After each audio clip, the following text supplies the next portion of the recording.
again, everybody, and welcome to another exciting episode of Daily December. This is Daily December, day 29, or no, day 30. Sorry, 20, 2018.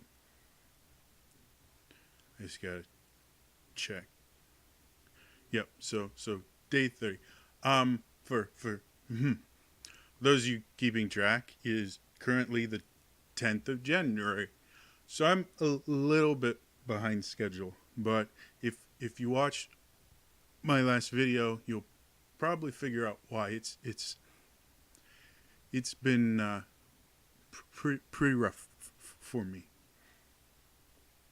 So today I mentioned in my last video I wanted to talk about exactly what happened to me during my disability application process, simply because it was a horrible experience for me, and even the disability rep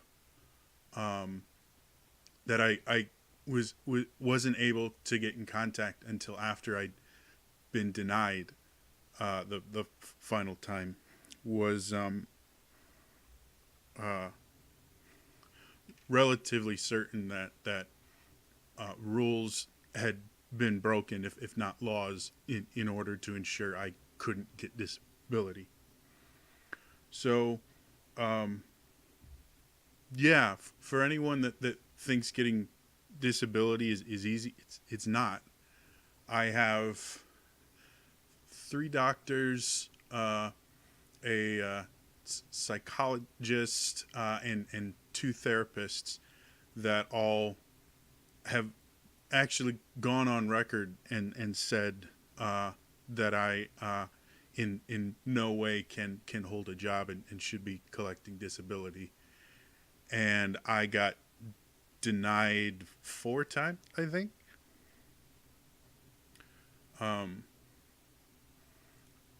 Yeah.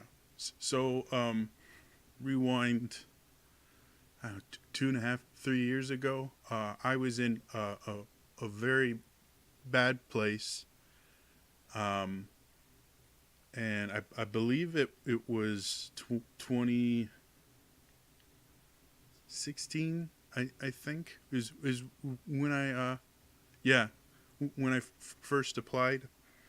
I couldn't hold down a job. I actually hadn't held a job for more than about 5 to 6 months.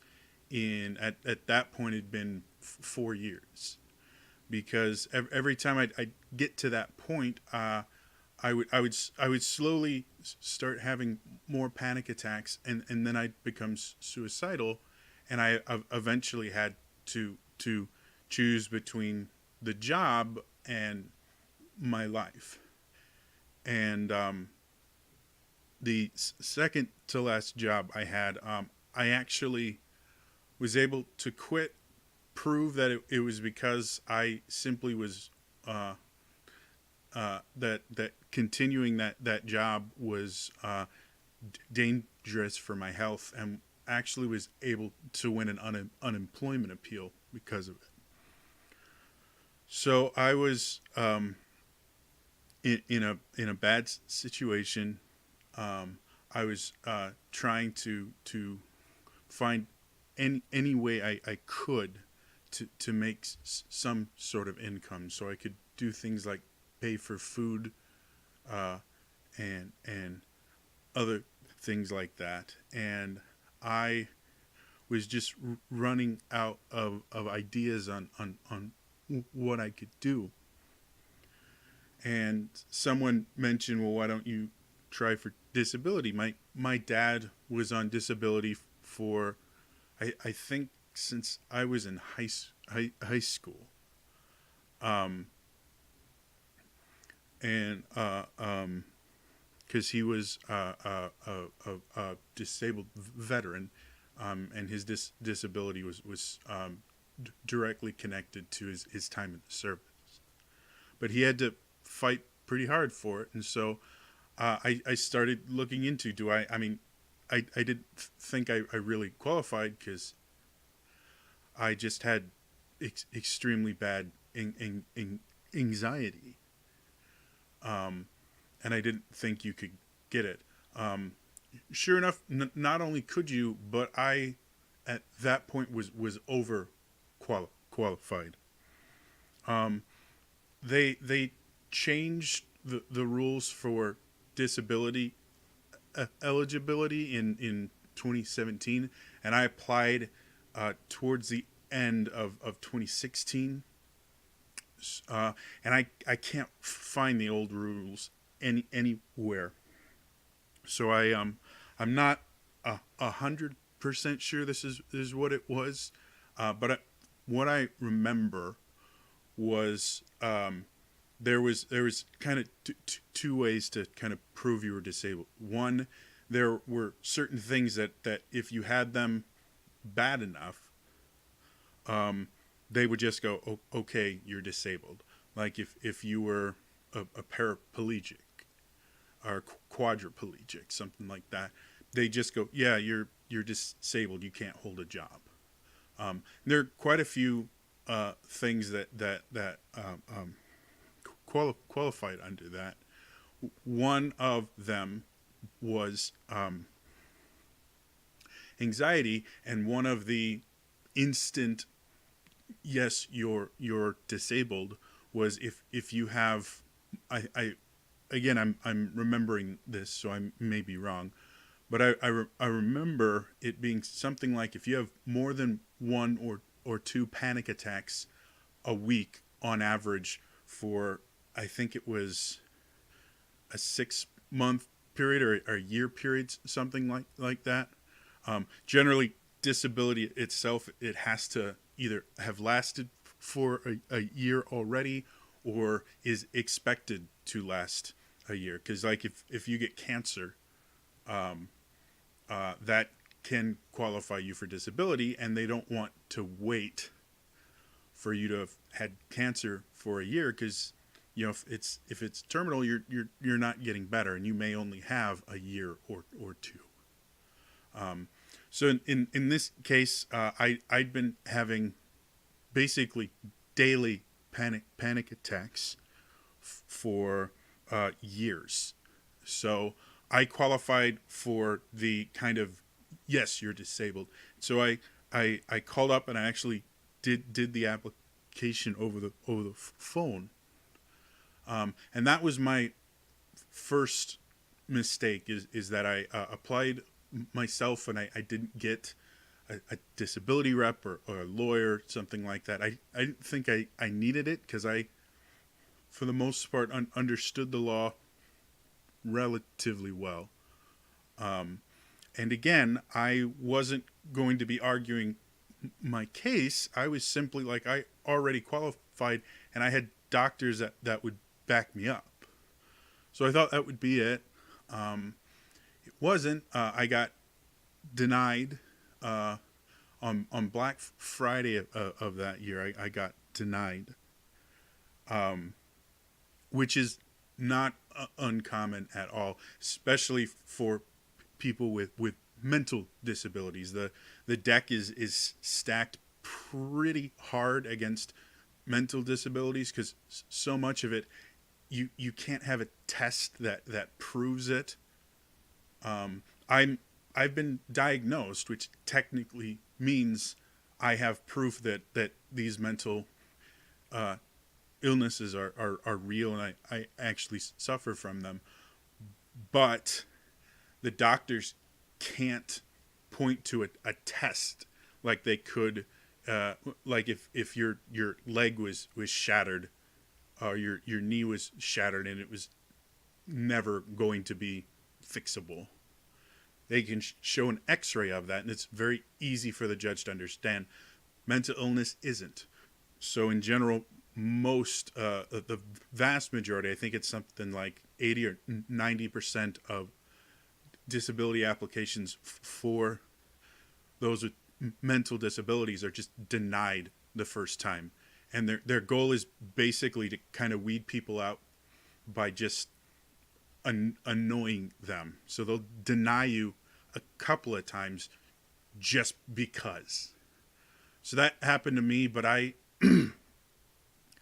and shortly after applying for it is when my tremor started, and that was the first indication that there was some serious shit going on.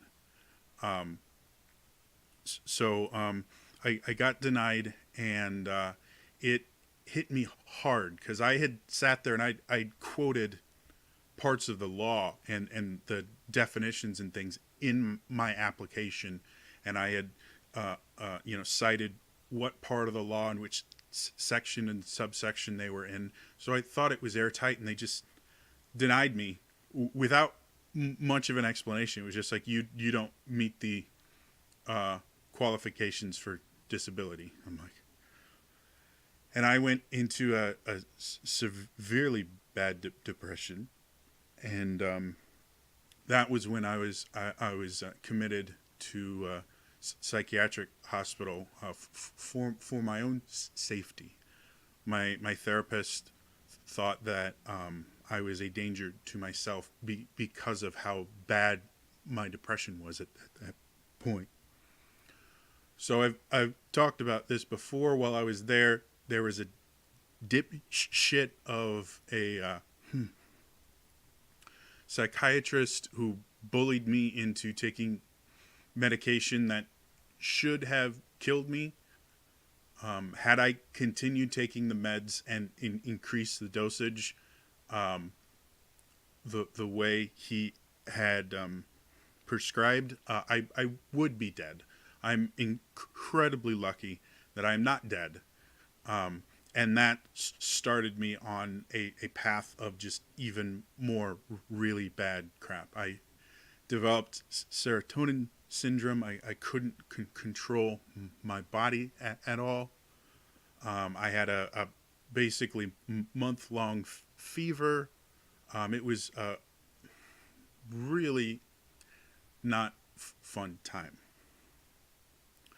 Shortly after that, my primary care physician put me on Valium to help deal with the symptoms, because Valium is a tranquilizer, and so I would be my entire body would be shaking constantly and convulsing, and it was very painful and uncomfortable, and I couldn't sleep. So he gave me the Valium, and I would take like one or two doses a day, just so that I could have a couple hours rest, because the Valium would wear off really quickly on me, where I would only be calm for and not shaking for 1 to 3 hours.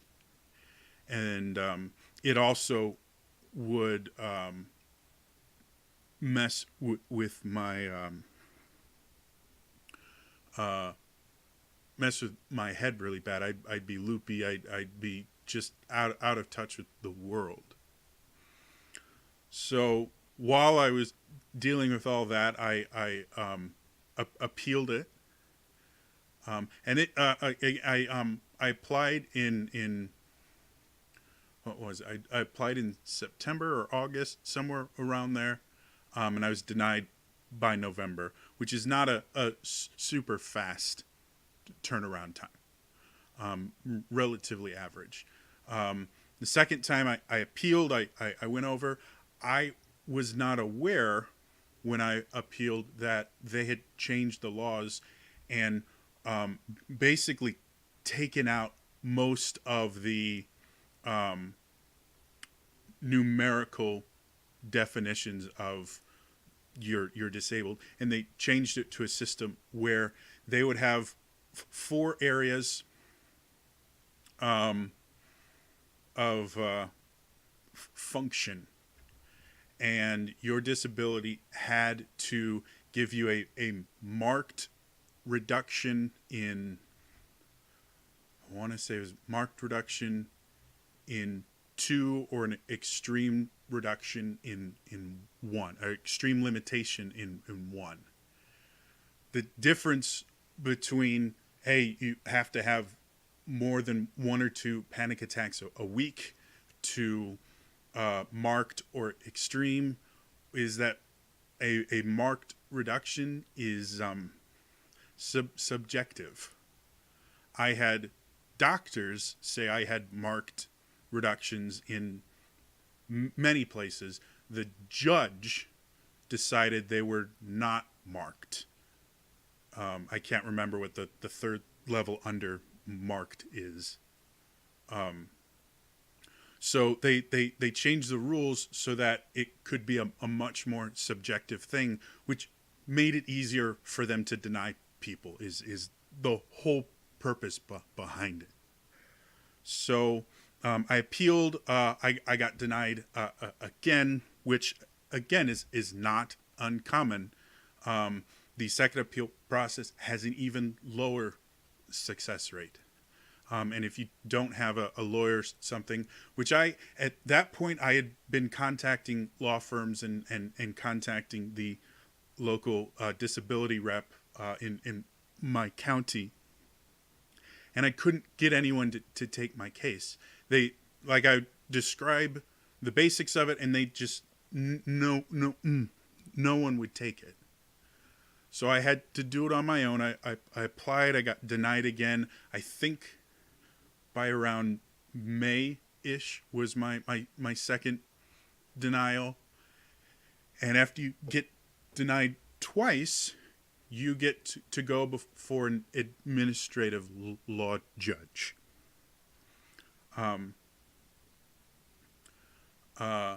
This part is generally the longest part, but it's the part that has the highest success rate, because up until then you just have random people that will never see you, never meet you. They simply get a file with your information on it, and they say yes or no based on a piece of paper.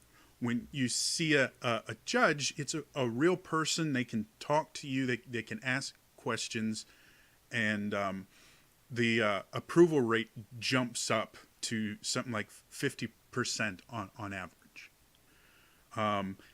That's not what happened to me. The thing with seeing a judge is there's a limited number of judges. They have a lot of cases.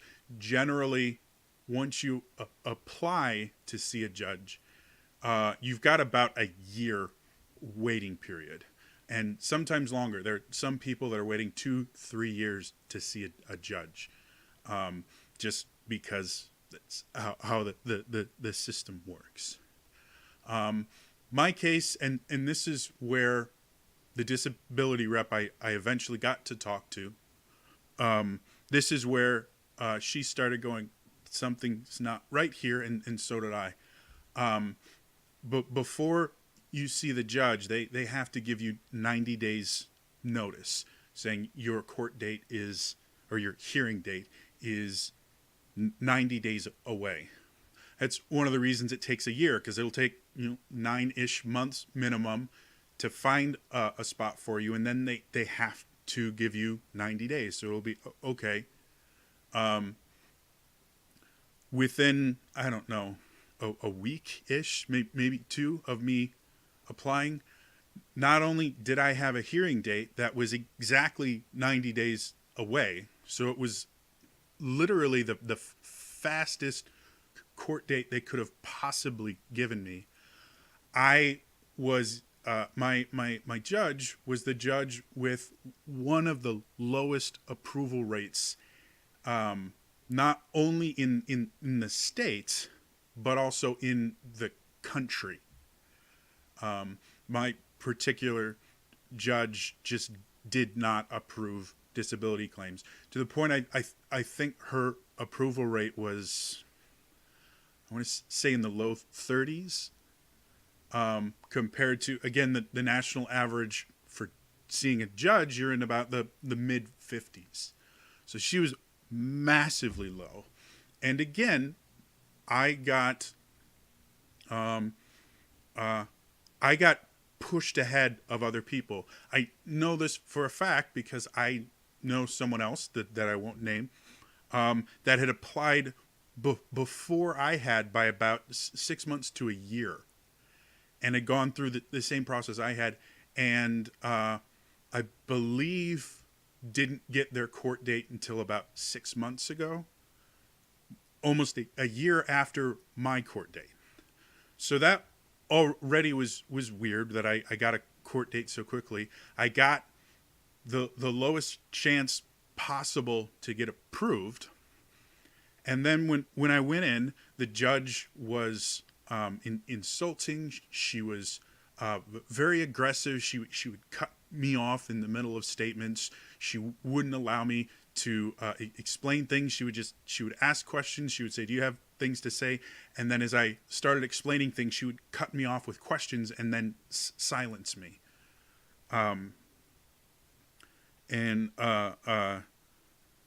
They had an expert, a jobs expert, because they decided that I didn't qualify for this. You know, you're disabled with the marked and extreme limitations. So the next thing they do is, if you don't have that auto disabled thing, they'll actually go through and go, okay, what training do you have? What kind of jobs have you done before? And can you still work in that field? And then if you can't, are there significant enough jobs out there that you can work, that you could get what's called gainful employment, which I believe is full time and something like I can't remember. It's above the poverty level, which for a single person is like $24,000 a year, something like that. So you not only does there have to be a job out there that can you can work, but there has to be jobs that you can work full time. You can handle the work full time, and you'll make enough money to be above poverty level, or whatever the number. I can't remember the number. So their job expert suggested 3 jobs that I could fill. They were janitorial, kitchen helper, and one other one that I can never remember. And I was allowed to cross-examine him. And my first thing was, because my father was a chef, half my extended family worked in restaurants.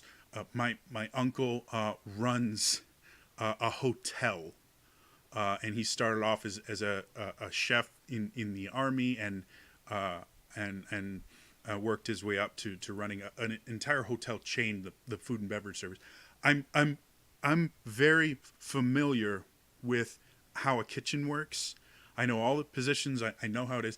I also know working in a kitchen is not an easy job. It doesn't matter what job you're working in a kitchen. Everyone from the busboys up to the executive chef, it is an extremely high stress environment. So I asked him, how can you justify giving someone with multiple diagnosed anxiety disorders a position in an extremely high stress environment?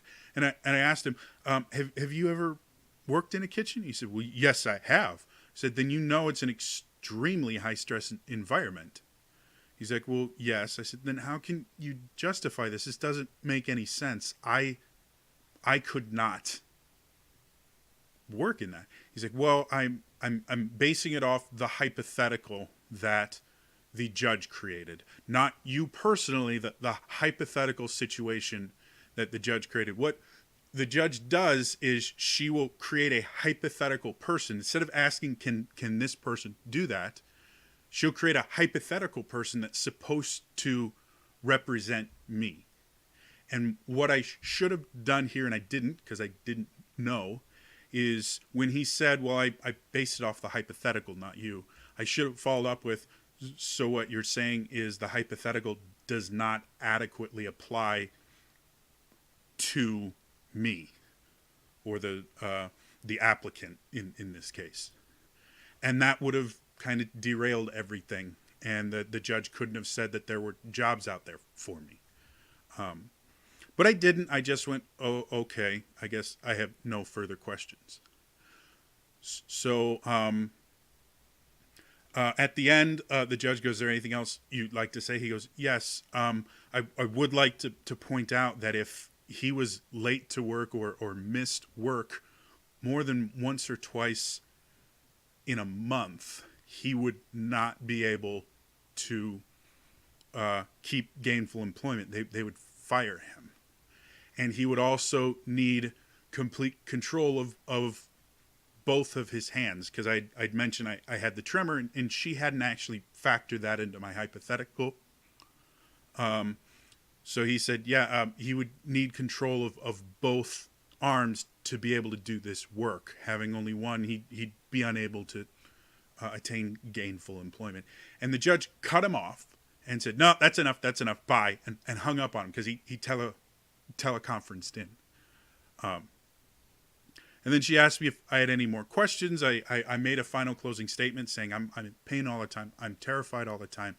I haven't kept a job for more than 6 months in 4 or 5 years.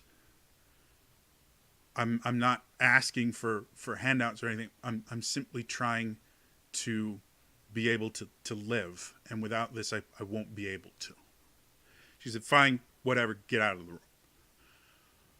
So I had to wait another month or something. I got the judge's decision. She denied me. Or no, but before that, when we were in there, I had been calling, because I'd been seeing doctors like every week or so. And I'd been calling her office telling her, you need to request more records from my doctor. I had another appointment on this day to build up my file. And when I was in there, they went, we don't have any, we haven't gotten any records from your doctor for the past year and a half. Since I first applied, they had not asked for any additional records from anyone, my doctors, my therapist, nothing. So she had mentioned, she's like, well, why didn't you request that we get these? I'm like, I did. I called you guys every couple of weeks telling you I had more stuff. I don't know why you didn't ask for the records you were supposed to.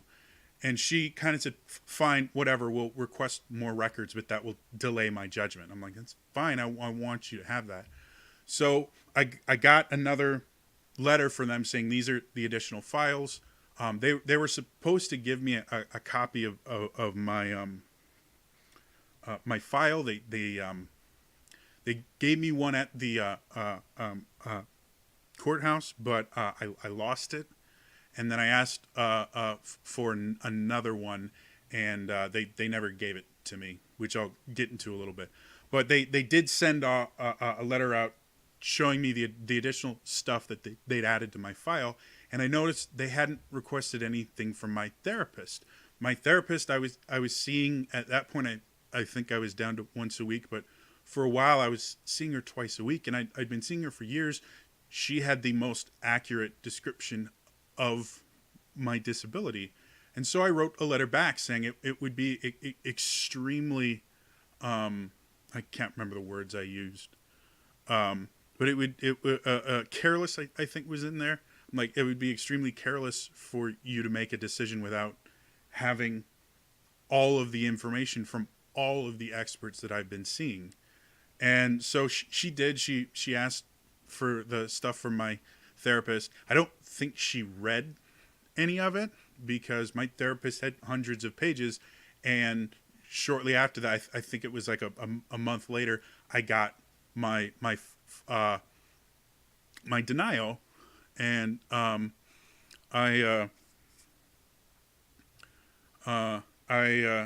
looked at the denial, and the judge had lied in the denial. She had claimed that I had attended a charity event that I've never attended. I've never been to a charity event in my life. But she claimed I'd gone to a charity event, and because I was in school and was going to charity events, that obviously my agoraphobia was not real, and therefore none of my symptoms were. That was the only thing she focused on, was my agoraphobia, not the social anxiety disorder, not the panic disorder itself, not the PTSD. It was just the agoraphobia. She found that. She found a way to fight it.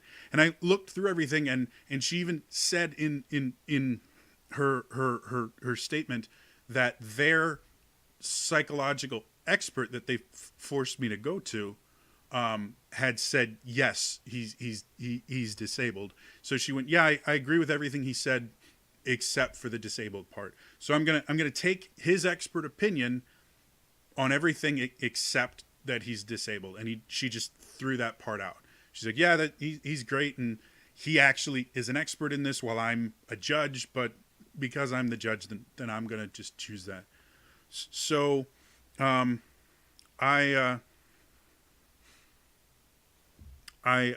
decided to appeal that, which you have to appeal it to a board, a review board, and that appeal is a little bit different because they're not looking to see if you're disabled or not.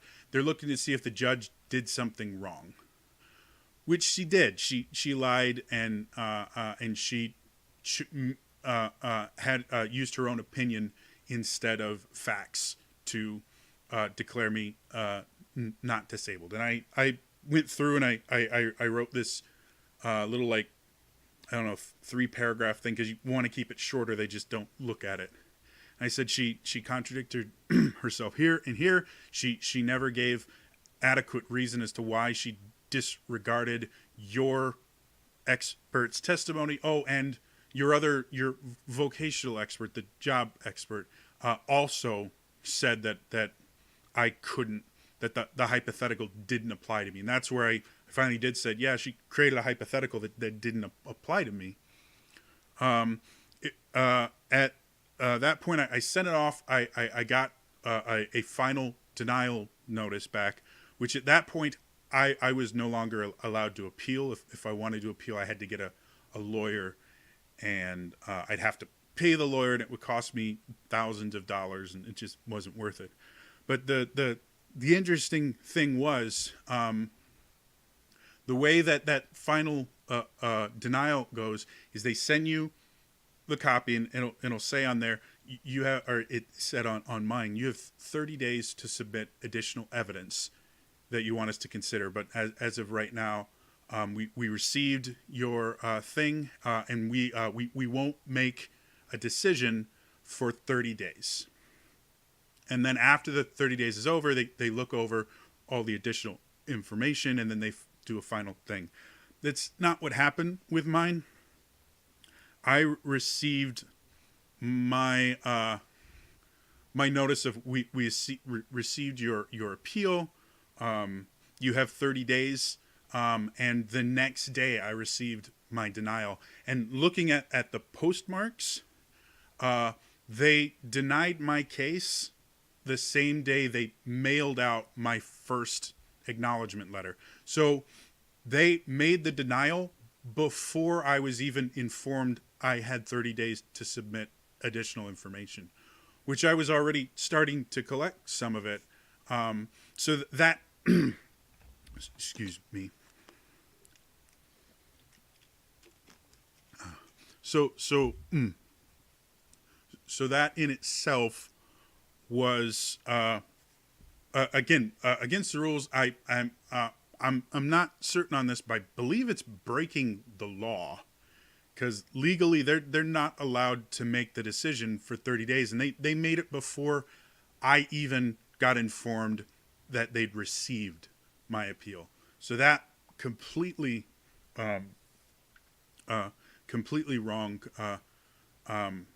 So I after getting denied the final time, I finally got in contact with a disability rep. I sent her my entire file. About my file. I requested another copy of my file, because they said that they had added more stuff to my file, but they didn't send it to me, which is illegal. If they add more things to my file, they have to send me a copy. So I called them up. I said, I haven't received the additional files you added. And he said, oh yes, you did. I said, no, I'm calling to tell you. It said it should have been in there, and it's not. It's not that it's missing. Oh, it'll be in a separate envelope. Okay. I waited a couple days. Nothing came. I said, you never sent me this. You need to. They're like, okay, we'll just send you another copy of it. I waited another 7 days. I finally got a copy. It was on a CD, and it was encrypted. And they never gave me the password to decrypt it.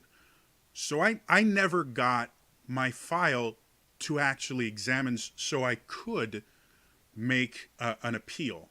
There was nothing I could do. So I contact this disabilities rep.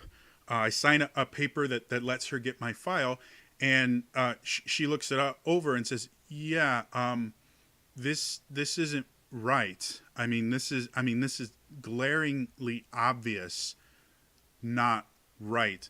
This should, and she went through this entire process. Like, this shouldn't have happened. This shouldn't have happened. She's like, I need to ask you a few questions. The judge said that you went to a charity event. I said, no, I didn't. I've never been to a charity event ever. Before I was disabled, I'd never been to. And she's like, okay, well, the judge says you have. I said, well, the judge lied. She's like, that may be, but because it's in her decision, it's fact. Whether or not it really happened, according to your file, it did. And there's no way we can change that now that it's been verified and you've been denied your appeal and everything. Like, that's just a fact. It's not real, but it's that we can't change that. And because of that, if we try to apply again, they will probably just refer to that and deny you again without even giving you a court date.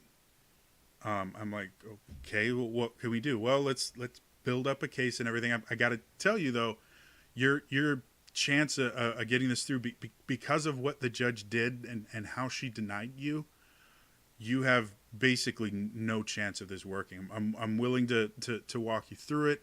If you had a lawyer, you'd have a better chance, but you've been screwed. There's really almost nothing you can do without getting like a physical disability or something. It would be much easier if you had a physical disability. She said that point blank. She's like, I know that it sounds crass or anything, but mental disabilities are extremely hard to get approved. And again, this judge screwed you over majorly. And the fact that you got a court case so quick doesn't make sense. The fact that they denied you before sending you the letter and they denied you before 30 days, that's not supposed to happen. That everything about your case is wrong. There's no reason you should have been denied. However, because of how they did it, they've covered their tracks, and there's not a lot we can do. So for about 6 months, I worked with her, and we were building a case. She eventually stopped contacting me and stopped replying when I tried to contact her. And I finally gave up. The way that disability works is with a few extreme cases that don't follow this. In order to get on disability, you have to have paid into Social Security disability, which I did when I was working, but I had stopped working years ago. I believe it's 2014 was the last time I actually worked. And so I was paid up until 2019. So now. So I had to get, I think technically my disability had to start before 2019, which it did. But because it's 2019 and I haven't applied for it yet, yeah, I can't get disability anymore unless I get a job and work long enough to qualify for disability again, which I can't do because I can't get a job. And now with the fact that I have seizures 2 to 3 times a week, and I can't drive because of that, and my agoraphobia has gotten so bad that I can't leave my room, and I can't bathe more than once a week. Like it is literally impossible for me to hold a job. So I'm basically screwed. I can never get disability because this one judge who didn't like me decided that not only was she not going to approve me for disability, she was going to go out of her way to ensure I could never get disability. So that was my lovely disability experience. And I'm not even the only person that this happened to. My dad had to fight for like 4 years for it. I know other people that are currently fighting and have been for 3 or 4 years. It's it blows my mind the people that are able to cheat the system, because disability fraud is a real thing, and it does happen, and I don't know how. Again, I have multiple doctors that have sworn under oath that I'm disabled, and I can't get it because a single judge didn't like me. So yeah, anyway, that's how that is, and that's why I'm currently looking for other ways to make some sort of an income. I haven't found a whole lot yet, but I'm continuing the YouTube thing. I still have a Patreon. I still do things on Twitch, and as I get better, I'm hoping to be able to do more. And I'm still writing things for the DMs Guild, and I'm doing everything I can to find an alternate form of income that's not a traditional job, because there's a good chance I'm never going to be able to work a traditional job again.